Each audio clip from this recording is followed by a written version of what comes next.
ಯೋಹಾನ 13ನೇ ಅಧ್ಯಾಯ. ಯೇಸು ತನ್ನ ಶಿಷ್ಯರ ಕಾಲುಗಳನ್ನು ತೊಳೆದದ್ದು ತನಗೆ ದ್ರೋಹ ಮಾಡುವವನನ್ನು ಕುರಿತು ಸೂಚಿಸಿದ್ದು. ಪಸ್ಕ ಹಬ್ಬದ ಮುಂದೆ ಯೇಸು ತಾನು ಈ ಲೋಕವನ್ನು ಬಿಟ್ಟು ತಂದೆಯ ಬಳಿಗೆ ಹೋಗಬೇಕಾದ ಕಾಲ ಬಂತೆಂದು ತಿಳಿದುಕೊಂಡು ಲೋಕದಲ್ಲಿರುವ ತನ್ನವರನ್ನು ಪ್ರೀತಿಸಿ ಪರಿಪೂರ್ಣವಾಗಿ ಅವರನ್ನು ಪ್ರೀತಿಸುತ್ತಾ ಬಂದನು. ಅವರು ಊಟಕ್ಕೆ ಕೂತುಕೊಂಡಿದ್ದರು.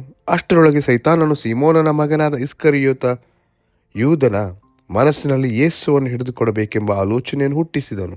ಯೇಸು ತನ್ನ ಕೈಯಲ್ಲಿ ತಂದೆ ಎಲ್ಲವನ್ನು ಕೊಟ್ಟಿದ್ದಾನೆಂತಲೂ ತಾನು ದೇವರ ಬಳಿಯಿಂದ ಹೊರಟು ಬಂದದ್ದು ಮತ್ತೆ ದೇವರ ಬಳಿಗೆ ಹೋಗುತ್ತೇನೆಂತಲೂ ತಿಳುಕೊಂಡವನಾಗಿ ಊಟವನ್ನು ಬಿಟ್ಟು ಎದ್ದು ಹೊದ್ದಿದ್ದ ಮೇಲ್ಹೊದಿಕೆಯನ್ನು ತೆಗೆದಿಟ್ಟು ಕೈಪಾವುಡವನ್ನು ತಕ್ಕೊಂಡು ನಡುವಿಗೆ ಕಟ್ಟಿಕೊಂಡನು. ಆಗ ಬೊಗುಣಿಯಲ್ಲಿ ನೀರು ಹಾಕಿಕೊಂಡು ಶಿಷ್ಯರ ಕಾಲುಗಳನ್ನು ತೊಳೆಯುವುದಕ್ಕೂ ನಡುವಿಗೆ ಕಟ್ಟಿಕೊಂಡಿದ್ದ ಕೈಪಾವುಡದಿಂದ ಒರೆಸುವುದಕ್ಕೂ ಪ್ರಾರಂಭಿಸಿದನು. ಹೀಗೆ ಸೀಮೋನ ಪೇತ್ರನ ಬಳಿಗೆ ಬರಲು ಅವನು ಆತನಿಗೆ, ಸ್ವಾಮಿ, ನೀನು ನನ್ನ ಕಾಲುಗಳನ್ನು ತೊಳೆಯಬೇಕೇ ಎಂದು ಹೇಳಿದನು. ಅದಕ್ಕೆ ಯೇಸು, ನಾನು ಮಾಡುವುದು ಈಗ ನಿನಗೆ ತಿಳಿಯುವುದಿಲ್ಲ, ಇನ್ನು ಮೇಲೆ ನಿನಗೆ ತಿಳಿಯುವುದು ಅಂದನು. ಪೇತ್ರನು, ನೀನು ನನ್ನ ಕಾಲುಗಳನ್ನು ಎಂದಿಗೂ ತೊಳೆಯಬಾರದು ಎಂದು ಹೇಳಿದ್ದಕ್ಕೆ ಯೇಸು, ನಾನು ನಿನ್ನನ್ನು ತೊಳೆಯದಿದ್ದರೆ ನನ್ನ ಸಂಗಡ ನಿನಗೆ ಪಾಲಿಲ್ಲ ಅಂದನು. ಸೀಮೋನ ಪೇತ್ರನು, ಸ್ವಾಮಿ, ನನ್ನ ಕಾಲುಗಳನ್ನು ಮಾತ್ರವಲ್ಲದೆ ಕೈಗಳನ್ನು ತಲೆಯನ್ನು ಸಹ ತೊಳೆಯಬೇಕು ಅಂದನು. ಯೇಸು ಅವನಿಗೆ, ಸ್ನಾನ ಮಾಡಿಕೊಂಡವನ ಕಾಲುಗಳನ್ನು ತೊಳೆಯುವುದಲ್ಲದೆ ಬೇರೇನೂ ತೊಳೆಯಬೇಕಾಗಿರುವುದಿಲ್ಲ. ಅವನ ಮೈಯೆಲ್ಲಾ ಶುದ್ಧವಾಗಿದೆ. ನೀವು ಶುದ್ಧರಾಗಿದ್ದೀರಿ, ಆದರೆ ನಿಮ್ಮಲ್ಲಿ ಎಲ್ಲರೂ ಶುದ್ಧರಲ್ಲವೆಂದು ಹೇಳಿದನು. ಯೇಸು ತನ್ನನ್ನು ಹಿಡುಕೊಡುವವನು ಇಂಥವನೇ ಎಂದು ತಿಳಿದಿದ್ದರಿಂದ ನಿಮ್ಮಲ್ಲಿ ಎಲ್ಲರೂ ಶುದ್ಧರಲ್ಲವೆಂದನು.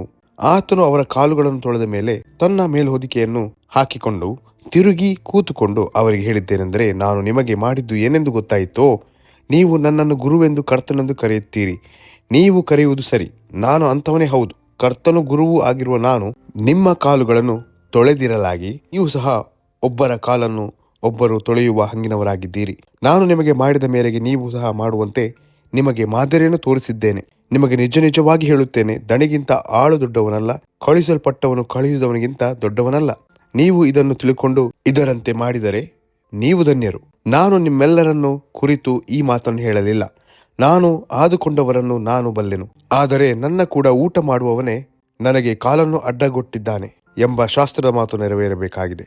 ಅದು ನಡೆಯುವಾಗ ನನ್ನನ್ನೇ ಆತನೆಂದು ನೀವು ನಂಬುವಂತೆ ಅದು ನಡೆಯುವುದಕ್ಕಿಂತ ಮುಂಚೆ ಅದನ್ನು ಇಂದಿನಿಂದ ನಿಮಗೆ ಹೇಳುತ್ತೇನೆ. ನಿಮಗೆ ನಿಜ ನಿಜವಾಗಿ ಹೇಳುತ್ತೇನೆ, ನಾನು ಕಳಿಸಿಕೊಟ್ಟವನನ್ನು ಅಂಗೀಕರಿಸುವವನು ನನ್ನನ್ನು ಅಂಗೀಕರಿಸುವವನಾಗಿದ್ದಾನೆ. ನನ್ನನ್ನು ಅಂಗೀಕರಿಸುವವನು ನನ್ನನ್ನು ಕಳಿಸಿಕೊಟ್ಟಾತನನ್ನು ಅಂಗೀಕರಿಸುವವನಾಗಿದ್ದಾನೆ. ಇದನ್ನು ಹೇಳಿ ಯೇಸು ಆತ್ಮದಲ್ಲಿ ತತ್ತರಗೊಂಡು, ನಿಮಗೆ ನಿಜ ನಿಜವಾಗಿ ಹೇಳುತ್ತೇನೆ, ನಿಮ್ಮಲ್ಲಿ ಒಬ್ಬನು ನನ್ನನ್ನು ಹಿಡುಕೊಡುವವನೆಂದು ಸ್ಪಷ್ಟವಾಗಿ ಹೇಳಿದನು. ಈತನು ಯಾರ ವಿಷಯವಾಗಿ ಈ ಮಾತನ್ನು ಹೇಳುತ್ತಾನೆಂದು ಶಿಷ್ಯರು ಅನುಮಾನಪಟ್ಟು ಒಬ್ಬರನ್ನೊಬ್ಬರು ನೋಡುವವರಾದರು. ಶಿಷ್ಯರೊಳಗೆ ಯೇಸುವಿನ ಪ್ರಿಯನಾಗಿದ್ದ ಒಬ್ಬನು ಆತನ ಎದೆ ಹತ್ತಿರ ಒರಗಿಕೊಂಡಿದ್ದನು. ಇವನಿಗೆ ಸೀಮೋನ ಪೇತ್ರನು ಸನ್ನೆ ಮಾಡಿ, ಯಾರನ್ನು ಕುರಿತು ಮಾತಾಡಿದನು ತಿಳಿಸು ಎಂದು ಹೇಳಿದನು. ಅವನು ಹಾಗೆ ಯೇಸುವಿನ ಎದೆಯ ಕಡೆಗೆ ಬಾಗಿ, ಸ್ವಾಮಿ, ಅವನು ಯಾರು ಅಂತ ಕೇಳಿದನು. ಅದಕ್ಕೆ ಯೇಸು, ನಾನು ಈ ತುತ್ತನ್ನು ಅದ್ದಿ ಯಾರಿಗೆ ಕೊಡುತ್ತೇನೋ ಅವನೇ ಎಂದು ಹೇಳಿ ಆ ತುತ್ತನ್ನು ಅದ್ದಿ ತೆಗೆದು ಸೀಮೋನನ ಮಗನಾದ ಇಸ್ಕರಿಯೋತ ಯೂದನಿಗೆ ಕೊಟ್ಟನು. ಅವನು ಆ ತುತ್ತನ್ನು ತೆಗೆದುಕೊಂಡ ಕೂಡಲೇ ಸೈತಾನನು ಅವನೊಳಗೆ ಹೊಕ್ಕನು. ಆಗ ಯೇಸು ಅವನಿಗೆ, ನೀನು ಮಾಡುವುದನ್ನು ಬೇಗನೆ ಮಾಡಿಬಿಡು ಎಂದು ಹೇಳಿದನು. ಆತನು ಅವನಿಗೆ ಇದನ್ನು ಯಾತಕ್ಕಾಗಿ ಹೇಳಿದನೆಂಬುದು ಊಟಕ್ಕೆ ಕೂತವರಲ್ಲಿ ಯಾರಿಗೂ ಗೊತ್ತಾಗಲಿಲ್ಲ. ಅವರಲ್ಲಿ ಕೆಲವರು ಯೂದನ ವಶದಲ್ಲಿ ಹಣದ ಚೀಲವಿದ್ದರಿಂದ ಹಬ್ಬಕ್ಕಾಗಿ ನಮಗೆ ಬೇಕಾದದ್ದನ್ನು ಕೊಂಡುಕೋ ಎಂಬುದಾಗಿಯೋ ಬಡವರಿಗೆ ಏನಾದರೂ ಕೊಡು ಎಂಬುದಾಗಿಯೋ ಯೇಸು ಅವನಿಗೆ ಹೇಳುತ್ತಾನೆ ಎಂದು ನೆನೆಸಿದರು. ಅವನು ಆ ತುತ್ತನ್ನು ತೆಗೆದುಕೊಂಡ ಕೂಡಲೇ ಹೊರಗೆ ಹೋದನು. ಆಗ ರಾತ್ರಿಯಾಗಿತ್ತು. ಯೇಸು ತಾನು ಶ್ರಮೆ ಅನುಭವಿಸುವುದಕ್ಕಿಂತ ಮುಂಚೆ ಶಿಷ್ಯರಿಗೆ ಹೇಳಿದ ಕಡೆ ಮಾತುಗಳು.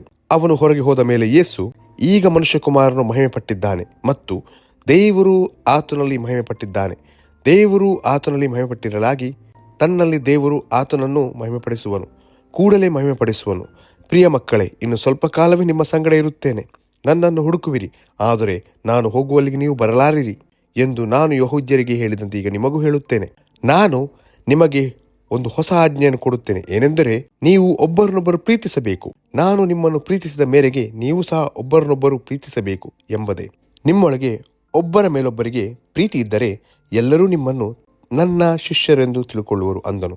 ಸೀಮೋನ ಪೇತ್ರನು ಆತನನ್ನು, ಸ್ವಾಮಿ, ಎಲ್ಲಿಗೆ ಹೋಗುತ್ತೀ ಎಂದು ಕೇಳಿದ್ದಕ್ಕೆ ಯೇಸು, ನಾನು ಹೋಗುವಲ್ಲಿಗೆ ನೀನು ಈಗ ನನ್ನ ಹಿಂದೆ ಬರಲಾರಿ, ತರುವಾಯ ನನ್ನ ಹಿಂದೆ ಬರುವಿ ಅಂದನು. ಪೇತ್ರನು ಆತನಿಗೆ, ಸ್ವಾಮಿ, ನಾನು ಯಾಕೆ ಈಗ ನಿನ್ನ ಹಿಂದೆ ಬರಲಾರೆನು? ನಿನಗಾಗಿ ನನ್ನ ಪ್ರಾಣವನ್ನಾದರೂ ಕೊಟ್ಟೇನು ಎಂದು ಹೇಳಲು ಯೇಸು, ನನಗಾಗಿ ಪ್ರಾಣ ಕೊಟ್ಟೆಯಾ? ನಿನಗೆ ನಿಜ ನಿಜವಾಗಿ ಹೇಳುತ್ತೇನೆ, ನೀನು ನನ್ನ ವಿಷಯದಲ್ಲಿ ಅವನನ್ನು ಅರಿಯೇನೆಂದು 3 ಸಾರಿ ಹೇಳುವ ತನಕ ಕೋಳಿ ಕೂಗುವುದೇ ಇಲ್ಲ ಅಂದನು ಎಂಬುದೇ.